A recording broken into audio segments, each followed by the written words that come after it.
Welcome back.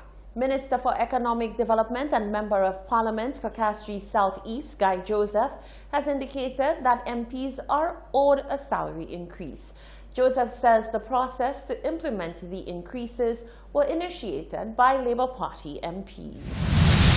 While public sector workers wait with bated breath to find out whether their pay will be cut or deferred, Minister for Economic Development Guy Joseph has indicated that parliamentary representatives are owed a salary increase which will most likely be taken. How can we not take the increase when you have already implemented the process?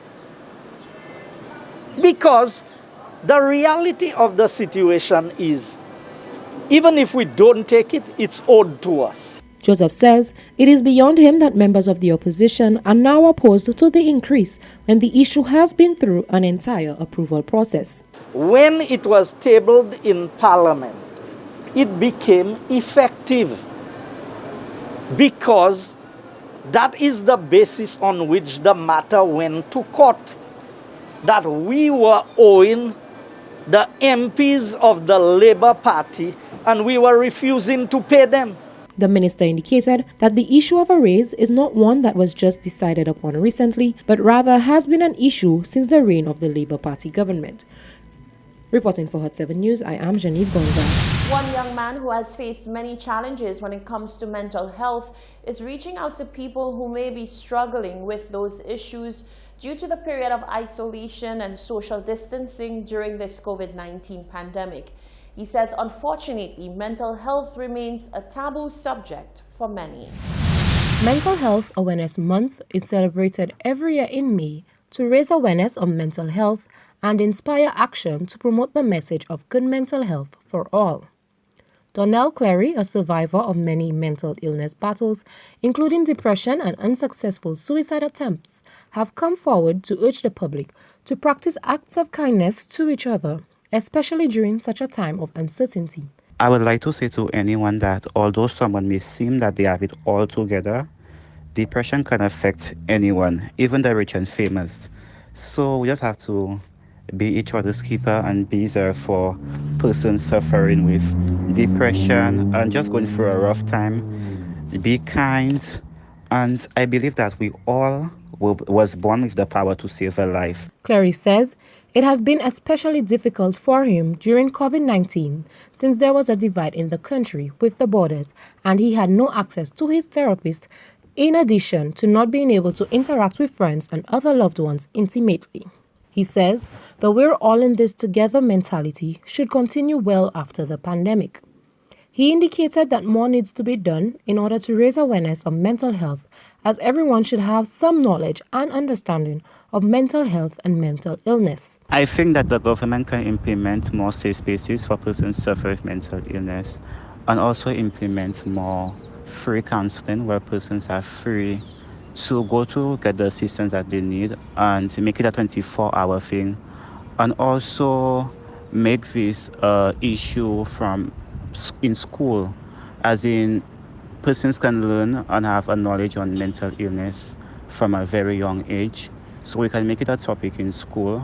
A huge part of Clary's isolation was spent being there for other individuals who may have been experiencing similar challenges to him. During this pandemic, a number of people have reached out to me, persons who want advice, persons who want to know how to overcome depression, persons who want to know how to overcome suicidal thoughts, and so forth. So I spent a lot of my time being on the phone with these people, offering advice, words of encouragement, and just being there, because during this time, a lot of people cannot go for professional counseling and so forth, and they just want someone to hear them out, someone who can encourage them, someone who can listen to them, and so forth. So I've been doing that and just being there for these people. Clary says it is very important that members of the general public reach out to each other, particularly now.